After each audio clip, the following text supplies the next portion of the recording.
That Tuesday at Raven Ridge was the day my invisibility finally broke, and I didn't understand it until much later. I only knew I needed the paycheck more than pride, more than comfort, maybe even more than sleep. My name is Maya Carter, 34, and every decision I make starts with my son, Eli. His inhaler refill receipt lived in my wallet like a warning label. 2 shifts of child support paperwork, 1 fragile custody rhythm, and a promise whispered over his forehead. I will come home steady. Raven Ridge looked like a place built to make promises feel small again. The iron gate opened with a calm that felt practiced, like it had swallowed secrets before breakfast for decades.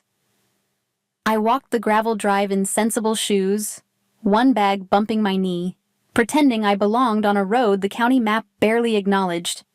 Hudson Valley air smelled like leaves and money.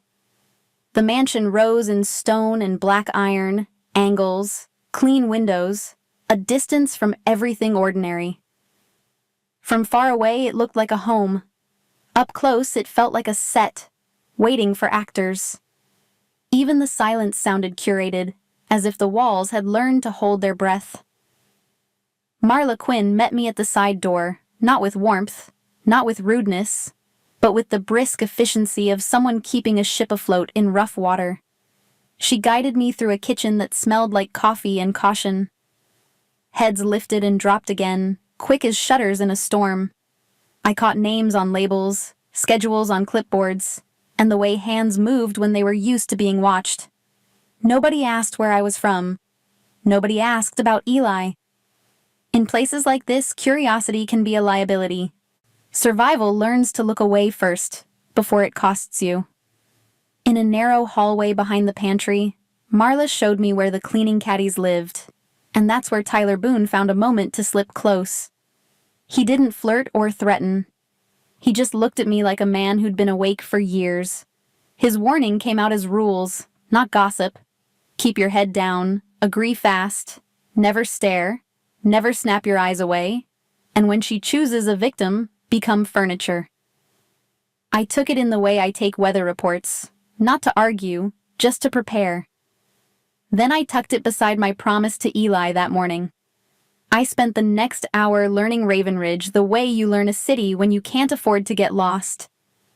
Back stairs, linen closets, which doors stuck, which cameras blinked, which rugs were too expensive to breathe near. I moved quietly on purpose. I have a talent for becoming part of the background when the background is the safest place to be. It's not weakness. It's a skill, sharpened by motherhood and work, and men who mistake silence for surrender. Every so often I pictured Eli at school, backpack big, and reminded myself to earn wages and go home tonight. By late morning, my arms already carried the ache of unfamiliar routes and heavy linen. The staff moved around me like water around a rock, careful, quiet, never colliding. I noticed a gardener straighten when a certain perfume drifted by, then relax when it didn't. I noticed Kayla's eyes dart to doorways before she took a step. I noticed Marla's hands tremble only when she thought nobody was looking. It was the kind of house that taught adults to act like children. Somewhere above, a door closed softly, and everyone flinched on the same beat as if fear kept time. I told myself I wasn't here to fix a mansion. I was here to mop, to polish, to collect a fair wage and leave before the job could swallow my life. That's what I always told myself when rooms felt dangerous. But my mind kept doing the math anyway. How many hours would cover Eli's doctor visit? How many weeks before the old car needed tires? How many times could I say yes to someone else's cruelty before I started teaching my son that yes was the only safe answer? I kept my face neutral. Inside, something stubborn stayed awake. Just before lunch, I was rolling a linen cart down the east corridor, following the quiet rhythm Marla had set for me. My palms were damp from work and nerves, and the wheels squeaked at the worst moments, too loud in a place that preferred silence. I passed a mirror that made me look smaller than I felt. I remembered Tyler's rules and tried to become invisible again. That was when the sound came, sudden and final, like the house had dropped a plate on purpose. Porcelain hit marble and shattered into a sharp, spreading storm that echoed through everything. I stopped. The corridor ahead filled with a stillness that wasn't quiet. It was fear choosing its shape. Feet slid back, heads dropped. A girl knelt on the floor, gathering jagged pieces with shaking hands, and my chest tightened the way it does when Eli's asthma flares. I felt my body lean forward, then freeze. A woman's voice entered, low and precise, not loud enough to be called shouting, sharp enough to cut anyway. It moved over the girl's apologies as if they were air. The house held its breath, awaiting to see what I would do next this time. The crash kept echoing through the corridor, a brittle ringing that made my teeth feel too close together. My hands tightened on the linen cart handle, then let go. Before I could decide to stay invisible, my feet carried me forward, slow enough to look normal, fast enough to feel like disobedience. I rounded the corner and saw the scene lock into place like a photograph nobody wanted. Kayla Reed was on her knees in the middle of the marble, palms hovering over a scatter of white shards. Her shoulders shook in small, humiliating pulses. A thin red line marked one finger where porcelain had kissed skin, and she kept trying to hide it by curling her hand inward. Around her, 3 adults stood frozen, eyes pinned to their shoes as if the floor had suddenly become fascinating. Veronica Hale stood just beyond the broken pieces, perfectly still, dressed for a lunch she wasn't going to eat. Cream blouse, tailored skirt, hair smoothed into a shine that looked expensive. One hand rested at her wrist like she was checking time, and the ring on her finger caught the hallway light every time she moved a fraction. Her voice wasn't raised. That was the worst part. It slid across Kayla with the calm certainty of someone who believed humiliation was housekeeping. I felt the house doing what Tyler warned me it would do. Everyone became furniture. No one breathed too loudly. No one offered a tissue, or a hand, or even the dignity of looking at the girl like she was human. I understood why. Fear is a math problem. It tells you that one act of kindness can cost you a job, or a bed, or your safety. But watching a 17-year-old fold in on herself while adults chose convenience made my stomach turn. My mind flickered, quick and unwanted, to other rooms and other silences. The apartment I grew up in where my mother learned to smile through arguments because neighbors could hear. The diner where I worked at 19, where a manager liked to corner girls in the stockroom and everyone acted like it was normal. Silence keeps the lights on, people said. Silence keeps you employed. Then I had Eli, and suddenly silence stopped feeling neutral. Silence became a lesson I didn't want my child to inherit. I stepped closer and left the cart where it was. I didn't announce myself. I didn't glare at Veronica. I just lowered my body beside Kayla and reached for the nearest shard. Careful. Deliberate. Marble was slick under my knees. I'm cold through my pants. I gathered the pieces one by one, stacking them into a neat pile the way you stack trouble into something manageable.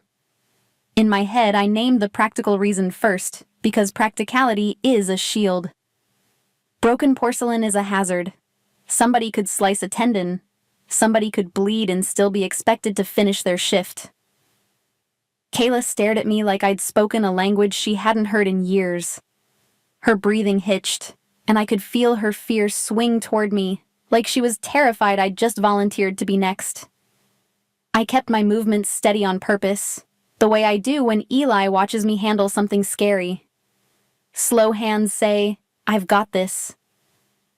Slow hands say, "You're not alone." My anger stayed tucked behind my ribs, hot but controlled. The corridor tightened. Veronica's attention shifted, and the air changed the way it changes right before a storm breaks. I sensed her turning that calm precision on me, measuring how much pressure would make me crack. The staff didn't move. but I could feel their panic rise, a silent plea for me to stop making waves. For a second I wondered if I was being reckless. Then I pictured my son's face when he asks me why people are mean, and I knew I couldn't teach him that fear is always the right answer. Veronica's stillness held a kind of entitlement, like she expected the hallway itself to apologize to her. I noticed the faint smile at the edge of her mouth, the way her eyes flicked to the staff, confirming their obedience. Kayla's tears fell onto the marble and nobody offered a cloth. In that moment my empathy hardened into anger. Not loud, just solid, a line inside me finally. I kept collecting shards, and in the corner of my vision I saw the reflection of us in the glass of a framed painting. 2 figures on the floor, one standing like a judge. Above, in the upper landing shadow, there was another reflection, darker, taller, completely still. My head lifted before I meant it to. A man stood at the railing, half hidden by the angle, watching the scene with a focus that felt like weight. Damien Cross. The name I'd heard whispered like a warning. He didn't step in. He didn't signal anyone. He only watched as Veronica's gaze locked onto me, and I understood, with a chill that ran deeper than marble, that I had just been noticed. Damien Cross stayed on that upper landing for another heartbeat, long enough for me to feel the weight of his attention. Then he was gone. Veronica's gaze stayed on me, cold, as if she had finally found the correct shelf to place me on. I finished collecting the last shard, wrapped the pile in a towel, and walked it to the bin with my shoulders squared. Kayla's hands trembled beside mine, and I wanted to tell her she was safe. But in that house, comfort could sound like a promise you could not keep. By the next morning, the punishment arrived wearing the mask of ordinary work. My name appeared twice on the hallway clipboard, then 3 times. Rooms I had already cleaned slid back onto my list in tidy handwriting. A set of windows on the 3rd floor that belonged to another team somehow became mine. When I paused to check the schedule again, it had been updated, as if time itself had rewritten my day while I blinked. Marla delivered each new task with her eyes fixed on a point just over my shoulder. Her mouth tight with apology, she did not speak aloud. I understood what she was saying anyway. Do it. Survive. Do not make her choose you again. Breaks disappeared first. The kitchen bell rang for everyone else, then never for me. When I tried to sip water in the pantry, a door opened nearby and my throat closed on instinct, like my body had learned new rules overnight. I counted minutes the way single mothers count groceries, subtracting and balancing. If I stayed 10 minutes late, I could still make the evening call to Eli before his bedtime. If I finished the East Wing early, I could text my sister about pickup tomorrow. If I lost this job, I would be back to juggling shifts and childcare and inhaler copays that always landed on the wrong week. The house helped Veronica by doing what fear always does. It isolated the target, and people who had nodded at me yesterday now looked through me. Tyler, who had warned me, offered only the smallest signs that he still saw me. A slowed step when we passed, a quick glance that said, "Hold steady." Kayla kept her head down so hard it looked painful. Even kindness came in tiny secret forms, an extra roll of trash bags left on my cart, a fresh cloth tucked into my caddy, gestures so small they could be explained away if questioned. It made me angry, not at them, but at the system that turned decent people into conspirators against their own hearts. Veronica escalated next, choosing moments with an audience. A pillowcase corner not perfectly squared became a lesson delivered in that soft voice. A faint streak on a mirror became proof of incompetence. She would appear at the end of a corridor like a reflection stepping out of glass, watch me work for a few seconds, then point out a flaw as if she were doing me a favor. The staff would freeze, and I could feel them bracing for me to crack, to apologize, to give her the satisfaction of watching me fold. I did none of that. I nodded once, fixed the issue, and moved on. My calm was not obedience, it was refusal to perform. Inside, though, I felt the pressure building like steam behind a locked door. I recognized the pattern because I had lived it in smaller versions. Someone with power chooses you, then rewrites reality until you doubt your own worth. The difference here was scale. Ravenridge had marble and money and guards at the gates. Still, humiliation is humiliation, whether it happens in a diner back room or a mansion corridor. I kept reminding myself of Eli's face, of his trust, of the way he believed I could handle anything as long as I stayed honest with him. That was my anchor. Dignity first, paycheck second, fear last. By Thursday afternoon, my legs ached and my hands smelled like disinfectant no matter how many times I washed. I caught Veronica watching me from across the foyer, her expression composed but sharp, like she was irritated by my continued existence. She wanted a visible bruise, a tear, a scene. I gave her clean floors and an unreadable face. Around us, the staff moved with the tense choreography of people sensing a storm forming in the center of the house. Whispered fragments died when I approached. Doors closed a little too quickly. Marla's clipboard seemed heavier in her hands. Then a message traveled through the corridors, carried not by sound but by sudden movement. Staff were being pulled from kitchens, gardens, laundry rooms, all of us directed toward the main reception hall. Everyone. The kind of gathering that meant punishment was about to become public. My stomach dropped with the certainty of someone who has seen this play before. Veronica was done with invisible retaliation. She was building a stage, and I knew, with a cold clarity, that I was meant to be the centerpiece. Veronica had called all of us at once, and the estate moved the way it moved when it expected punishment. Footsteps softened. Conversations died mid-syllable. People arrived in the reception hall with hands still smelling of onions, soil, bleach, anything that proved they'd been working and not watching. I followed the current and took a place near the back, where I could see the whole room without offering myself the front row seat Veronica wanted to assign me. The hall was arranged like a party that never began. Polished floors, a rug too perfect to be stepped on, chairs placed with symmetrical care. We filled the space anyway, staff in mismatched uniforms and work clothes, shoulders hunched in a collective attempt to look harmless. Marla stood near the side archway with her clipboard pressed to her ribs, eyes fixed on nothing. Tyler's face went still, as if he'd learned not to show fear where it could be read.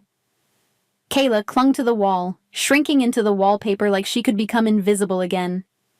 Veronica entered without hurry, dressed in charcoal and cream, the kind of outfit that made cruelty look like management.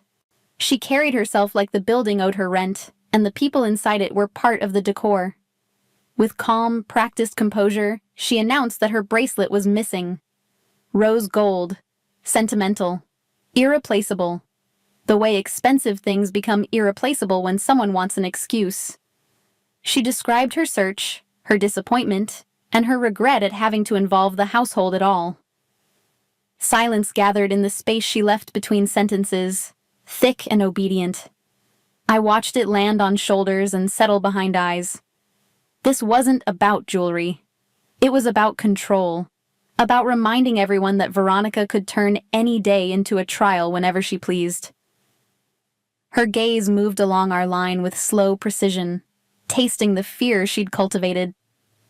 When it reached me, it stopped. I felt the room's relief twist into pity, as if they were already mourning me. I didn't let my face change. Inside, my mind ran the same hard arithmetic it always ran when danger approached. Eli's bedtime call, next week's inhaler refill, rent that did not care about drama. Veronica implied theft without naming it at first, letting the accusation bloom in people's imaginations, then narrowing the story until it had only one ending. She angled her body toward me, and the implication became a pointed certainty.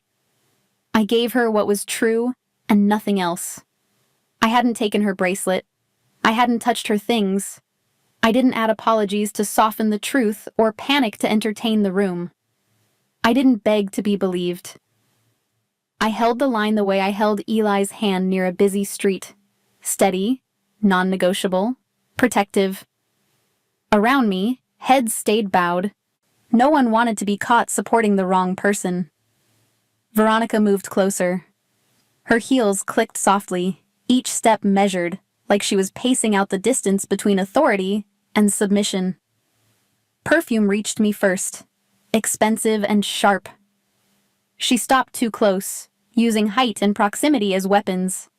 I could feel her expectation pressing against my skin, the expectation that I would shrink, that I would retreat into the safe shape of compliance like everyone else had learned to do.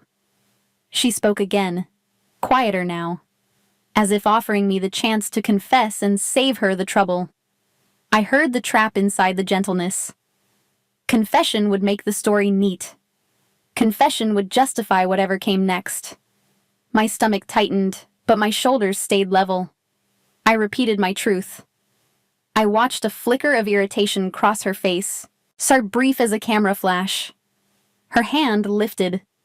Not fast, not wild, but practiced. The motion of someone who had done this before, and never been stopped. The arc was meant for my cheek. In that instant, I understood two things at once. She believed pain was her right, and everyone in that room had been trained to accept it as normal.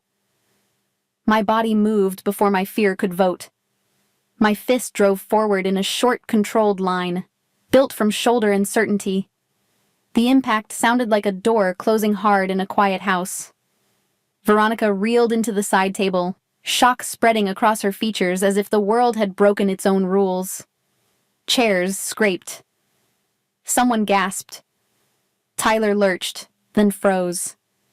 Kayla's eyes went wide, not with joy, but with stunned disbelief. Two guards at the doorway shifted as if to surge forward, then hesitated, awaiting for permission that didn't come. Noise tried to return, but it kept breaking against Damien's absence like waves against stone.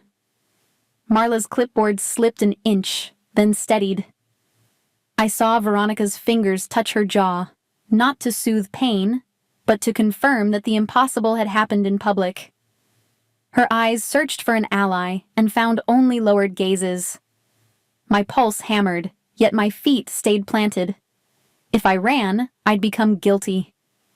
If I stayed, I'd become deliberate on purpose. For one suspended second, the entire hall stopped breathing.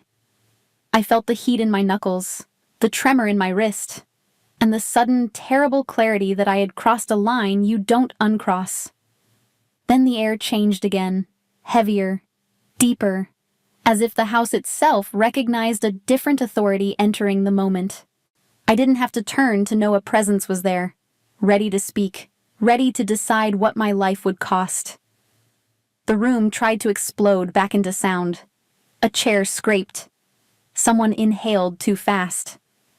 The guards at the doorway shifted their weight like dogs waiting for a whistle.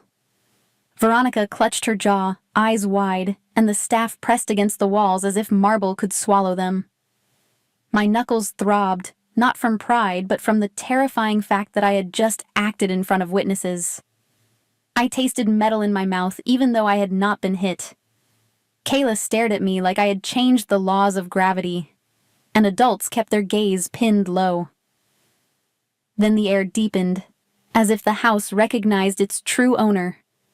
Damien Cross appeared in the doorway without hurry, one hand resting on the frame, expression unreadable. He did not raise his voice.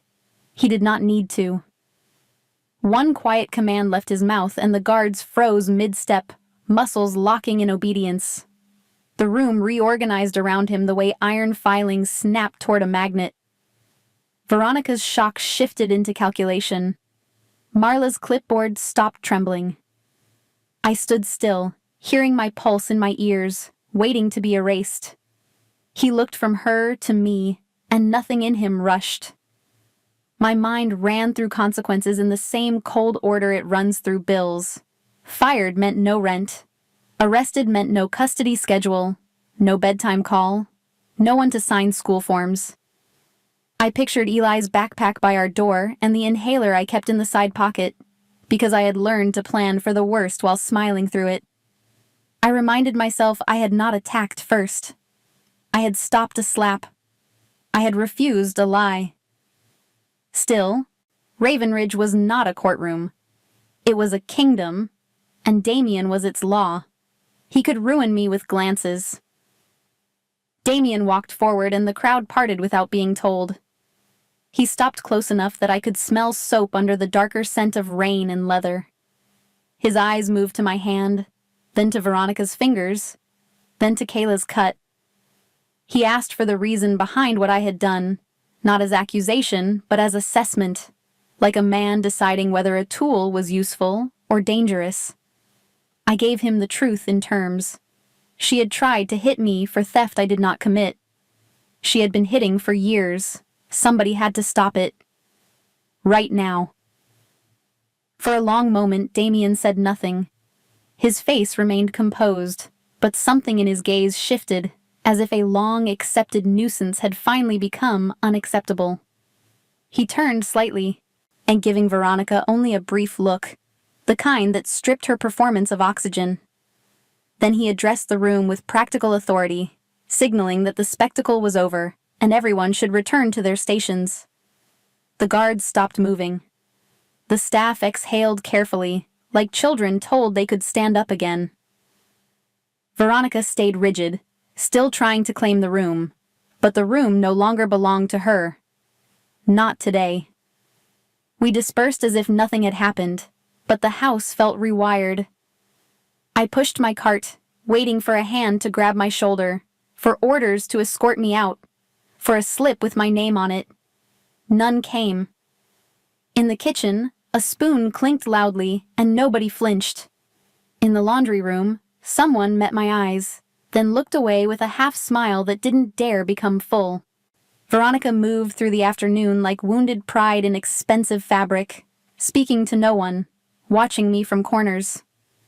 Her control had cracked, and she hated that I saw it. By evening, the estate went quiet in a different way, the way a hospital quiets before bad news. Marla directed 2 staff to ready a car, and they obeyed with pale faces. Suitcases appeared by the service entrance, stacked neatly. I saw boxes from Veronica's closet carried out, luxury turned into luggage. Nobody said her name. Nobody explained. Guards murmured into radios, then stopped. I finished my shift in a hush so complete I could hear the foyer clock counting seconds. In the kitchen, someone left coffee on warm, as if comfort was allowed again, but quietly, for now too. That night, I lay in my staff room with my phone face down, resisting the urge to call Eli and pretend I was fine. Veronica's stunned eyes replayed behind my lids, and I felt no triumph, only a feverish calm. Damien's expression replayed too, the way he watched me as if weighing risk against value. His silence was not softness. It was a decision. Somewhere outside, an engine started and rolled down the drive with no announcement. The sound faded into trees. I fell asleep wondering what price had been paid for that departure, and whether my bill came next. Morning left damp tire tracks on the gravel, like a tooth pulled clean. Veronica's car was gone. Her voice was gone. No announcement, no farewell. The estate kept moving, but the air felt lighter, not joyful, just less afraid. Marla passed with shoulders slightly lower. Tyler whistled, caught himself, then kept going. Michaela poured coffee without shaking. I worked and noticed how silence changed when it wasn't forced. Relief tried to enter the rooms carefully. I let it, but I didn't trust it yet. Damien had chosen something in that hall, and I needed to understand what it meant now. Morning after Veronica left, Ravenridge did not throw a party. The chandeliers stayed cold. The marble stayed marble. But the air felt like someone had cracked a window in a room that had been sealed for years. In the kitchen, the cook hummed without realizing it, a soft tune that wobbled, then steadied. Footsteps were lighter, not louder, just less careful. I noticed it the way I notice Eli's breathing when he finally sleeps deep. Relief was present, but it moved quietly, like it did not yet trust itself. The coffee smelled warmer, as if fear had stopped souring everything.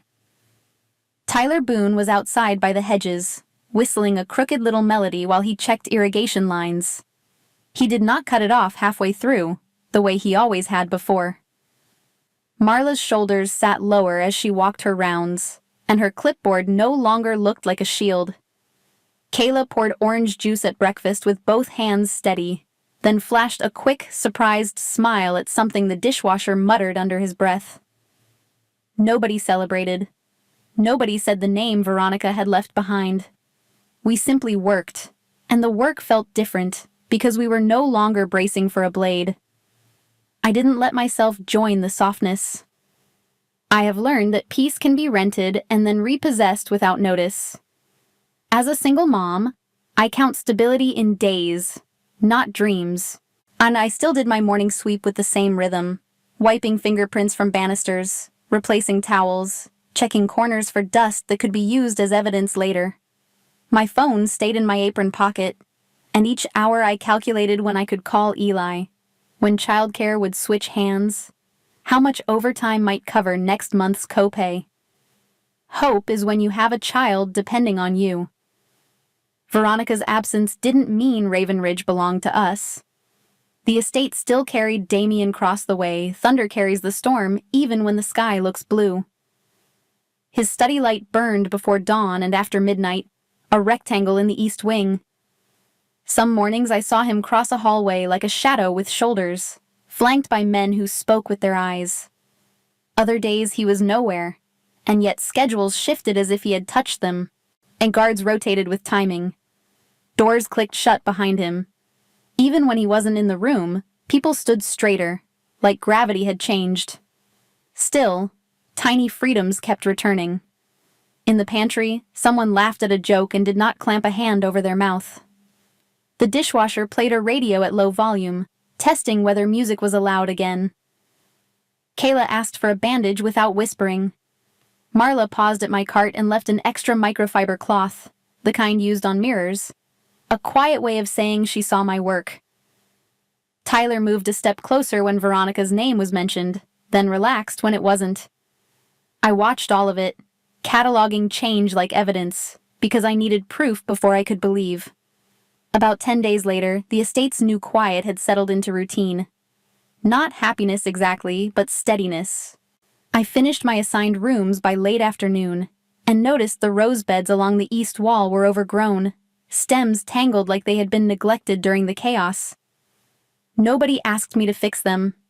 I added them to my list anyway, because unfinished things make me itch. The sun was low, turning the lawn gold, and my sleeves were rolled up. I clipped carefully, letting the snip of shears become a kind of meditation, until the open space behind me changed subtly. I didn't turn right away.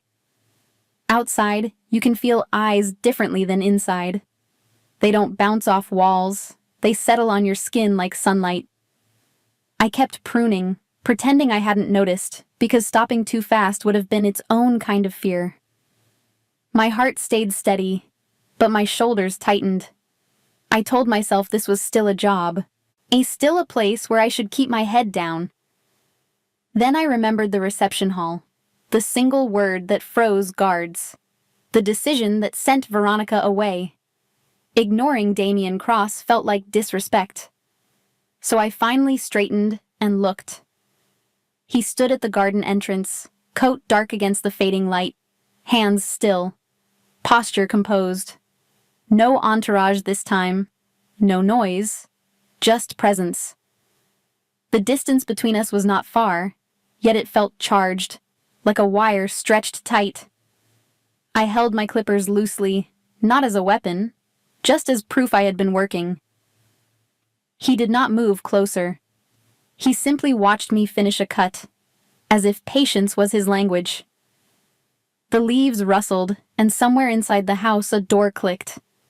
I knew he had come for a reason, and I could feel my life shifting. Late day light poured across the east garden like honey, on turning thorns and leaf edges gold. The air smelled of damp soil and clipped green, and every snip of my shears sounded too loud in the calm. I kept my hands busy, trimming dead heads from the roses and dropping them into a wicker basket. The work was simple, almost soothing, the kind of task that let my mind settle after days of tension. Still, I could feel him there at the garden entrance, an unmoving presence that made the air feel heavier. I didn't rush to acknowledge Damien Cross. Not to be defiant, not to be rude, but because I refused to let my body be trained into panic. I finished the cut I'd started, wiped my fingers on my apron, and straightened slowly. When I turned, he was exactly where I'd sensed him, coat dark against the hedge, eyes steady, studying the beds like he was reading a problem. There were no men flanking him. Outside the mansion's walls, his authority looked almost human. I decided to meet his gaze fully, because half attention in a moment like this felt like fear. He made the quiet observation that I didn't seem afraid of him. I let it settle before answering in my own head, because fear is something I've learned to measure. I was afraid of losing my job, of missing Eli's bedtime call, of a school nurse saying asthma again. I was afraid of men who used power like a license. But Damien's power felt like gravity, not theater. It pulled at everything without needing to shout. I wasn't trembling, and I wasn't pretending, because pretending would have been giving him a script I didn't trust. He spoke about his father's philosophy, the idea that fear is the most reliable currency because it never fluctuates. In his world, fear makes people predictable, keeps the machine running, keeps rivals cautious. I could hear how old that lesson was, how it had been poured into him before he was old enough to question it. I also understood the rot it leaves behind, because fear doesn't build people up. It hollowed out this house for years, turning grown adults into shadows and teenagers into trembling hands. In my mind, I pushed back, plain and firm. Fear doesn't create loyalty. It creates compliance, and compliance is a cheap substitute that expires the second someone finds a safer door. Loyal people stay when staying costs them something, because they believe the person they serve would not discard them the moment they become inconvenient. Fearful people stay until the first better option appears. That difference looks small in a boardroom. It looks enormous in a kitchen. My father worked for men who praised him as dependable and treated him as replaceable. When his health failed, they didn't visit. They didn't ask how we'd manage. They cut him loose with paperwork and practiced sympathy. We lost our apartment within months. My mother took 3 jobs and still came home with raw hands. That was compliance. It kept the lights on until it didn't, then left us alone with the dark. Motherhood sharpened that lesson. Eli reads my face and learns what to expect from the world. I can't teach him that survival always means swallowing injustice, because one day he'll meet someone smaller, quieter, and I want him to step forward. That's why Veronica's reign had felt like poison in the walls. It wasn't only cruel. It trained everyone to become part of it. Damien listened in a way men rarely do when they're used to being obeyed. He didn't reach for excuses. He didn't turn my words into an attack he had to win. His face stayed composed, but his eyes shifted, as if something inside him was rearranging itself one careful piece at a time. When he admitted that letting Veronica rule the household had been his failure of character, it sounded like an accounting, not a performance. Respect stirred in me, cautious and reluctant, because honesty from powerful men is rarer than violence. I gave him the confirmation he needed. Yes, it had been a failure. Not because he couldn't stop her, but because he chose not to. The garden held that truth without rushing to soften it. Somewhere behind him, the house sat quiet, waiting. I thought of the staff inside, of how quickly fear returns when it's been trained. He looked over the roses like he was seeing Raven Ridge as a place people lived, not just a fortress that proved he could control things. Before he left, he offered a simple directive that sounded less like command and more like care, telling me to finish up and go inside because the air was turning cold. Then he walked back toward the house without looking over his shoulder, trusting, at least for a moment, that I would decide for myself. I watched him go, clippers steady in my hand, and felt something shift under my ribs. Not romance, not safety, just possibility, the dangerous kind that makes tomorrow feel different. Change at Raven Ridge did not arrive with speeches. It arrived the way the first warm day arrives after winter, by small decisions that made the air easier to breathe. After the garden, I started noticing Damien Cross in the corners of ordinary life. Not as a shadow on an upper landing, but as a man choosing what kind of house he wanted to own. The first proof showed up in the staff kitchen on a gray morning. The cook had set out a pot of coffee the way she always did, but this time she did not flinch when the back door opened. Damien stepped in, not with a parade of suits, just one guard at a respectful distance in the hall. He took a mug, poured for himself, and stayed. No one knew where to put their eyes. Tyler's joke died halfway out of his mouth, then returned, softer, and then, unbelievably, someone laughed. Damien did not demand attention.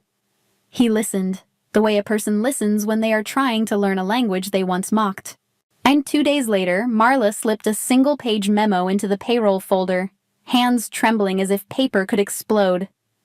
Health coverage for household employees had been reinstated, effective immediately. Paid sick time, too, written in plain business language with no apology attached. I stared at the line like it might vanish.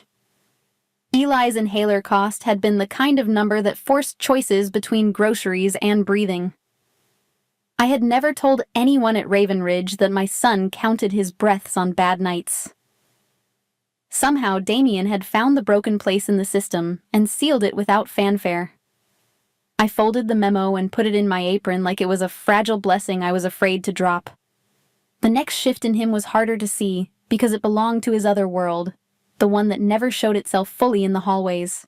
I heard it in the way the security team moved, tighter and quieter, like they were reading new rules. I passed the study door and caught the edge of a phone call through the wood, Damien's tone low and even. In the old stories people told about him, a call like that ended with someone disappearing. This time the call ended with a calm instruction and a long silence. Later, one of his men crossed the foyer with his jaw clenched, not angry, but impressed, the way soldiers look when their commander chooses the harder path. Days stacked on top of each other, and the house kept softening. Kayla started an herb box outside the kitchen door, pinching basil leaves like she believed she would still be here next week. Tyler whistled while he raked, and nobody corrected him. Marla stopped gripping her clipboard like armor. I watched Damien catch these moments when he thought no one was watching. Once he paused outside the kitchen, hearing Kayla laugh at something Tyler said, and his mouth shifted into something that was not quite a smile, more like relief. He kept walking, but his shoulders looked less burdened, as if the house was finally giving him something back.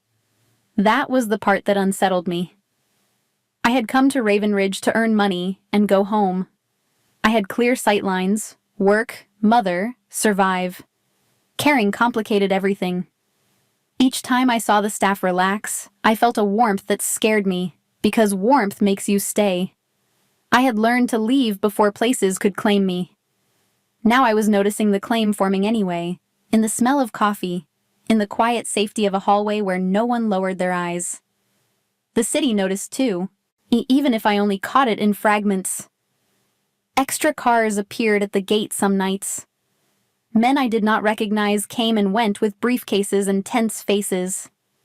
The guards rotated twice as often. A delivery truck arrived with reinforced lockboxes, not labeled for food. In the laundry room, Marla murmured that a Southside faction had been testing boundaries downtown, mistaking restraint for weakness. She did not need to say more. The estate answered with tightened protocols. Floodlights along the perimeter clicked on at dusk. Radios hissed with codes. By the end of the week, I saw suitcases lined up in the service corridor, and I understood the new plan forming in the old language of fear. Move the staff, relocate the pieces, protect what mattered. Even Damien's closest men seemed to recalibrate around it. They spoke in lower tones, and asked before acting, and waited for confirmation. The change made me hopeful, and hope made me cautious, because it could be taken away overnight again. And I knew, with a steady dread, that Damien was about to try to move me too. That night, the estate changed its posture. Floodlights along the tree line stayed on past dawn, washing the grass in a pale glare. 2 extra SUVs sat near the service road, engines idling like they were listening. Guards rotated in tighter loops, radios hissing, doors clicking twice before settling. Even the kitchen sounded different. Utensils kept quiet, laughter cut short, as if the house was remembering old fear with a new reason. I felt it in my own body, the way my shoulders rose without permission, the way I checked exits like I was back in a bad neighborhood. Only now the danger wore tailored jackets and moved in silence. I kept working, polishing banisters that didn't need shining, because motion keeps panic from taking over. In my pocket, my phone vibrated with a message from my sister about Eli's homework, and the normality of it almost hurt. By breakfast, Marla's face was tight, and I knew whatever was coming had already been decided somewhere far above my pay grade. She found me in the linen corridor with a folded paper in her hand, and that apology stuck behind her teeth. A car would arrive at noon to take the residential staff to a secondary property. Safer, temporary, non-negotiable. My bag was to be packed and waiting by the side entrance. The instructions were delivered as procedure, but I could hear the fear inside them, the hope that compliance might keep everyone alive. And I nodded to show I understood, then stood still after she left, letting the words settle. Leaving meant abandoning the fragile calm we had just built. It meant Kayla and Tyler watching another person disappear and learning again that stepping forward only buys you isolation. It also meant returning to my apartment early, where Eli's world was small and ordinary, and I could pretend I'd never tasted this kind of power. But I knew the real question wasn't where I slept tonight. It was whether I would keep choosing silence when it was convenient for everyone else. I went to my room and actually packed, because I respect danger enough to prepare for it. Eli's spare inhaler went into my purse out of habit, even though he wasn't here. Then I unpacked again, slowly, as if each shirt I returned to the drawer was a decision I was taking back. Staying wasn't bravado. If violence came, I would be the first to protect a child and the last to chase hero stories. But I had spent my whole life watching decent people calculate the cost of involvement, decide it was too high, and leave the vulnerable to pay it alone. My father stayed loyal and still lost everything. My mother stayed because someone had to. I stayed for the same reason, and because I could feel a new kind of safety forming here, one that needed witnesses to survive. I sent Marla a message through my actions. Thank you, but no. At 9 years old, Eli asked why adults looked away, and I promised him I wouldn't. He found me in the library just before noon, the quiet room smelling of paper and polish. Rain threatened outside, clouds stacked low, and the windows made the world look dimmer. Damien's presence filled the doorway the way a storm fills a horizon, calm but unavoidable. He expected my packed bag by the entrance, expected obedience because obedience had always been the safest language in his life. I could feel his control instinct reaching for me, trying to move me to where danger couldn't touch him through me. I held my ground. I wasn't one of his men, and I wasn't a chair he could relocate for convenience. I was a mother with a decision. I could accept protection, but not ownership. The air between us tightened, not hostile, just charged, like we were negotiating new rules without a handbook. In my head, I told him that safety without choice was another cage, and I had already escaped one when I left Eli's father and rebuilt our life from scratch. Damien's expression shifted, not into anger, but into something strained, like honesty pulling against habit. He admitted, in his own restrained way, that he didn't know how to keep people safe without controlling the variables, because control had kept him alive for decades. Hearing that didn't soften me, but it steadied me. It meant he wasn't pretending. I let him know, silently but clearly, that I saw the effort, and that effort mattered. I would stay, but I would stay as myself, not as a hidden asset. If he wanted me protected, he could do it here, with respect, with transparency, and without turning my choices into a threat to his authority. Outside, the first rain hit the window in slow taps, and the estate seemed to pause and listen. In that pause, I realized my refusal hadn't pushed him away. It had opened a door he didn't usually unlock. When he looked at me then, the power in his eyes felt personal, and I felt dangerously seen for once. Rain arrived like a soft verdict, tapping the library windows until the glass shivered. The lamps were low, throwing warm circles on dark wood, and the air smelled of paper, polish, and wet leaves.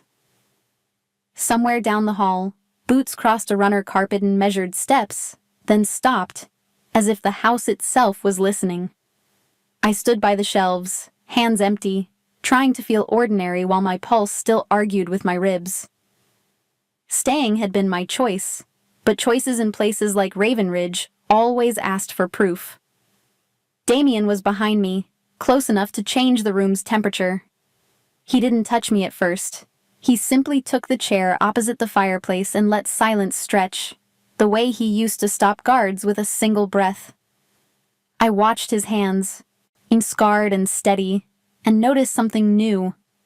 Hesitation. His words came slower than usual, as if he was choosing them from unfamiliar territory. What I understood was this: I had become a variable he couldn't solve by force or money. He felt pulled toward me, and the pull unsettled him because it demanded trust, not control. He admitted he was learning, and that learning made him exposed. I didn't mistake exposure for romance. I thought of Eli first, always, the way my brain snaps to his name like a seatbelt clicks. Fantasy is expensive. It costs time, and time is what single moms guard most. If something existed between Damien and me, it had to look like steady mornings, honest plans, and the freedom to say no without punishment. I needed consistency more than compliments. I needed to know that my child would never be used as leverage, never made to fear a raised voice or a slammed door. And I needed my dignity to stay intact. Damien listened without interrupting, and that alone felt like a gift. When a draft slipped through the window frame, he stood, crossed the rug, and placed his coat over my shoulders with careful distance, as if asking permission in the only way he knew. The fabric held a faint, clean scent, not cologne, just warmth. He didn't trap me in it. He stepped back and waited, letting me decide whether to keep it. I kept it because it felt like protection that didn't demand payment. My fingers brushed his wrist once, a quiet yes. Power softened into something almost gentle. I laid out boundaries the way I lay out medicine schedules.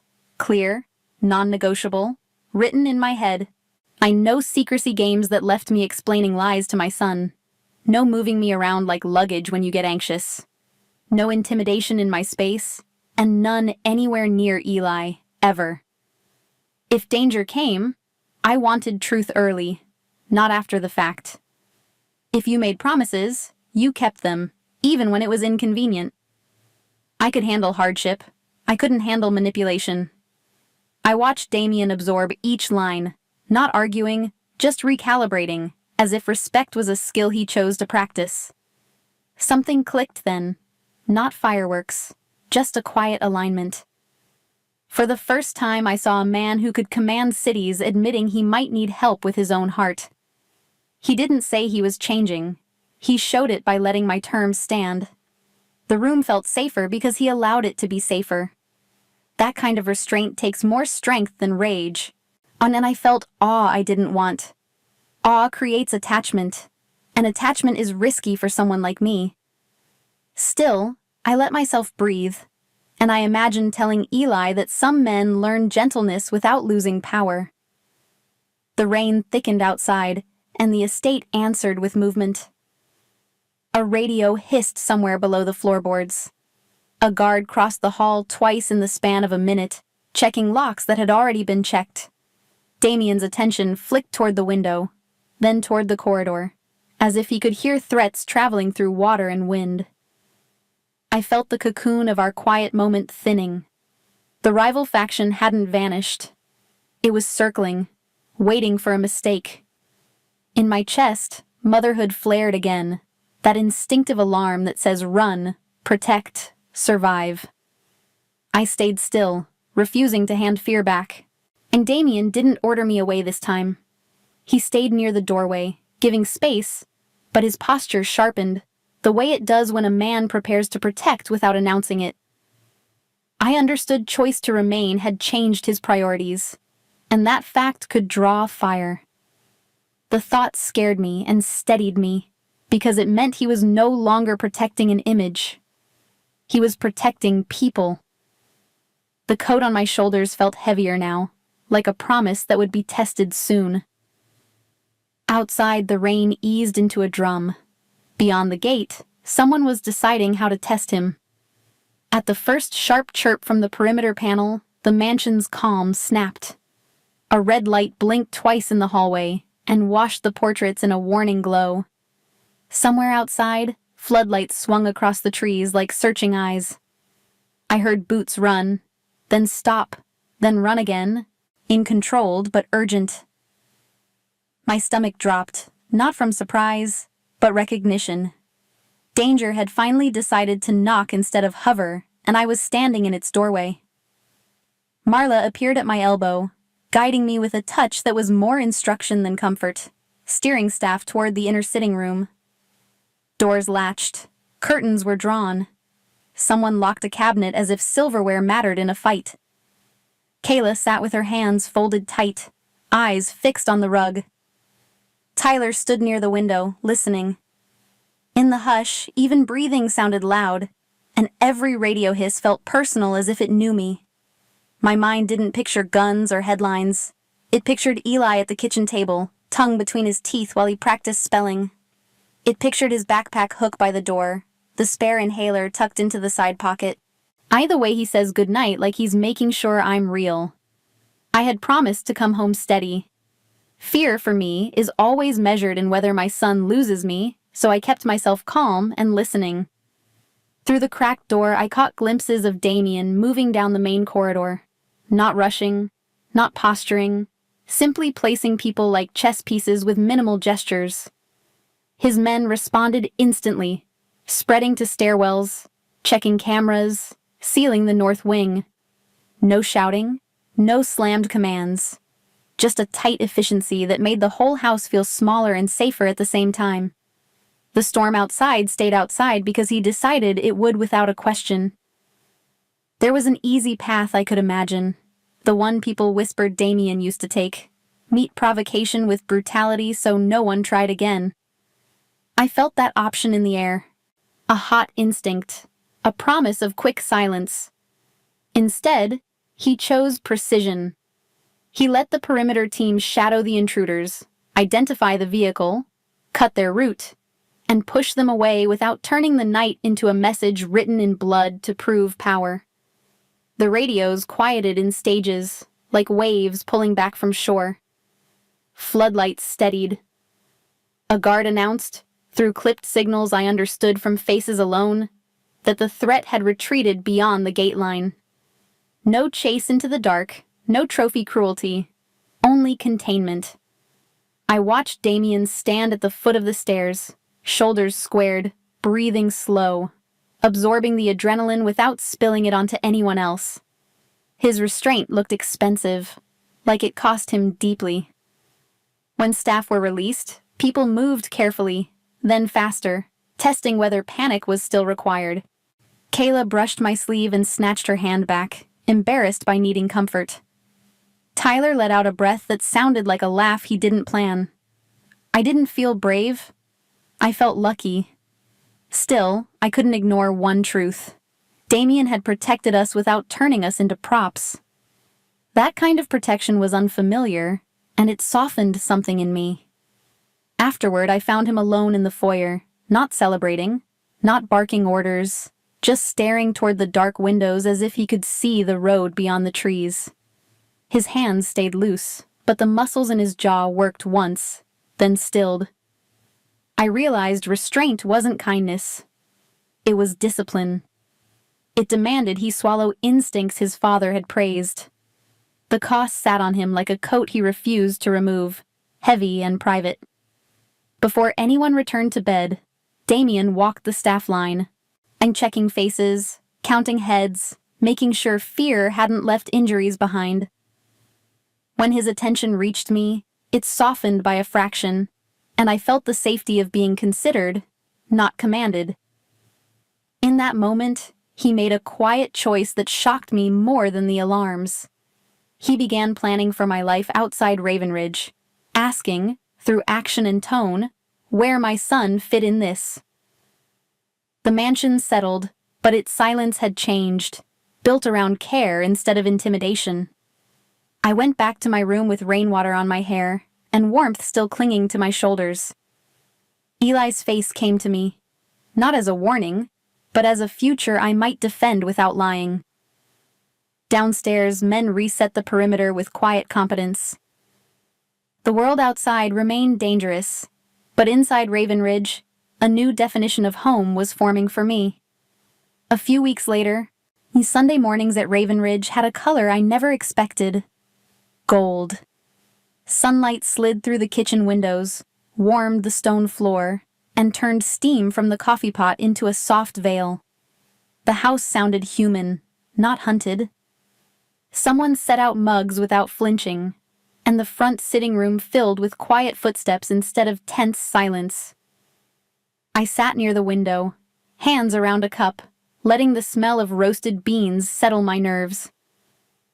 Outside, the trees were early autumn copper, and the air felt clean. For once, I wasn't counting exits before counting blessings. Kayla's herb garden had taken over the patch beside the kitchen door, a row of mint and basil in mismatched boxes she rescued from storage. She watered it like a promise. Tyler whistled while he hauled mulch, full volume, no apology, and the sound carried across the lawn like a flag.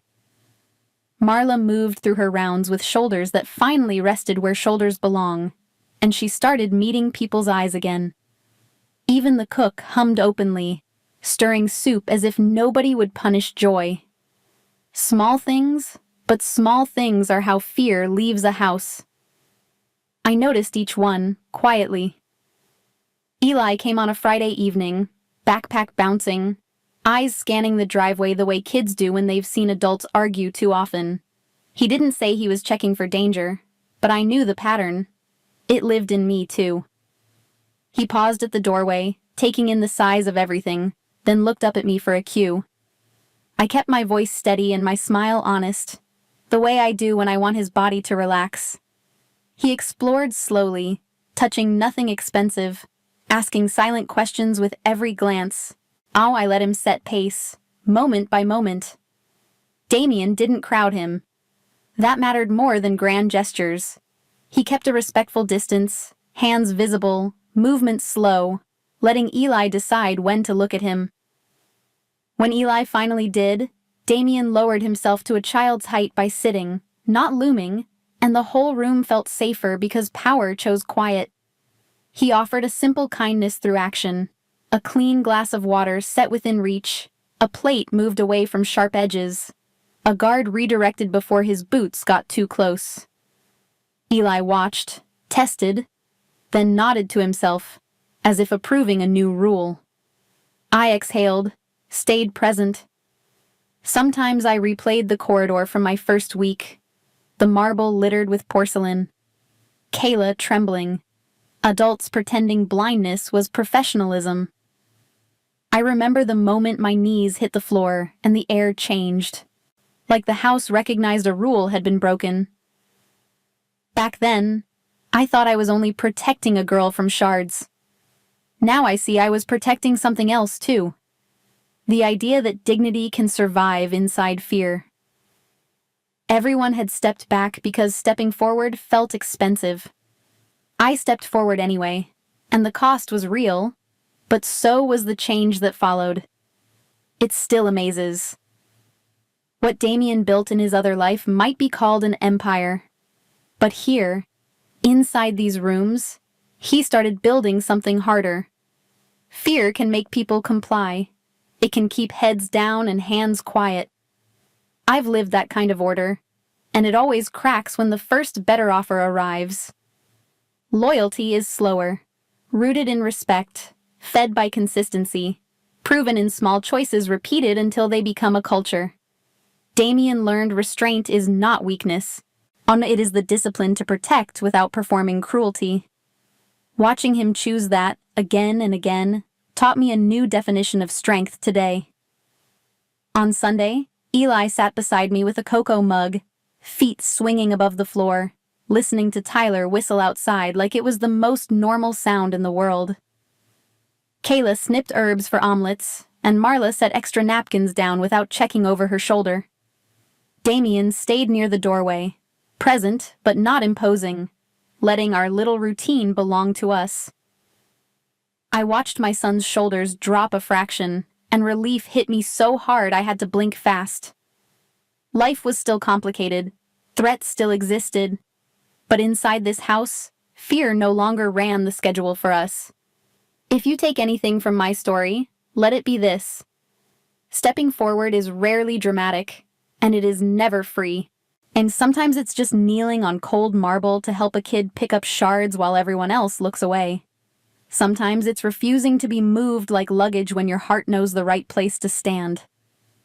Raven Ridge didn't change because someone shouted. It changed because someone finally drew a line, and another person in power decided to honor it.